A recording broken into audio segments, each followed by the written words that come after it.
exercise R3 এর question 11 কি দিয়েছে প্রতিটা প্রশ্নের কারণে চারিটাকে উত্তর দিয়েছে প্রতিটা প্রশ্নের কারণে চারিটাকে আমার উত্তর দিয়া আছে শুদ্ধ উত্তরটা লেখা এ নাম্বারত কি দিয়েছে 23 এর ঘনর এককের স্থানের অঙ্কটো লেখা আমি 3 কা কি করিম ইয়ার এককের স্থানত আছে 3 কে আমি কিউব করিম তাহলে 3 * 3 * 3 কি হয় 3 3 jar 9 9 3 jar 27 তাহলে 27 এর 7 আছিল তো এটার आंसर হবো 2 নম্বর অপশন 7 তলর কোণটো পূর্ণ ঘন মানে ইয়াতে চারিটা সংখ্যা দিয়া আছে চারিটার মধ্যে কেটা পূর্ণ ঘন দিয়া আছে এটা হল 343 কার পূর্ণ ঘন 7 * 7 * 7 করলে 343 উলায় তার মানে 7 এর পূর্ণ ঘন ইয়াতে সোয়া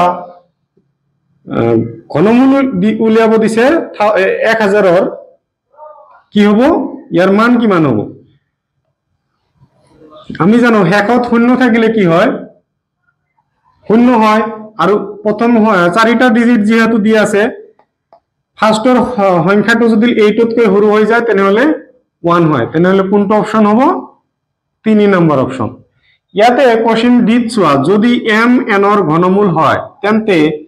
n এর মান হবো m n এর ঘনমূল কি কইছে তার মানে n যদি 27 হয় ইয়ার ঘনমূল কি মান হবো ইয়ার ঘনমূল হয়ে যাব 3 যদি n এর মান 27 হয় m এর মান কি হয়ে যাব 3 ইয়ার ঘনমূল লিয়া এটু কি লিখা যায় 3 কিউব ক্যান্সেল আমার কি হইল 3 আহিল তেনহলে আমাক কইছে n এর মান হবো n এর মান কি হই আছে ইয়াত কই কিমান গুণ বেশি আছে 3 গুণ নহয় 9 গুণ বেশি হই আছে ইয়ার পাওয়ার 3 হবো তেনহলে যদি এটু m হই থাকে n এর মান তেনহলে অপশন কোনটো হই যাব আমার 3 number m cube question sheet কি দিয়া আছে আমার 8 এর ঘনমূল প্লাস 27 এর ঘনমূল প্লাস 64 এর ঘনমূলের মান কি মান হবে সো 8 এর ঘনমূল কি হয় 2 কিউব করলে কি হয় 8 হয় 2 কিউব মানে কি 2 * 2 * 2 কি হলো 4 2 গুণে 8 হল প্লাস এটু কি হয় 3 * 3 * 3 করিছ 3 * 3 * 3 3 * 3 9 9 3 যা আমার কি হবো 27 তেনহলে ইয়াকে আমি 3 কিউব লিখিব পারি এটু হবো 4 4 4 যা 4 * 4 * 4 * 4 16 16 এর লগে 4 ইনটু করা 64 হয়ে যাব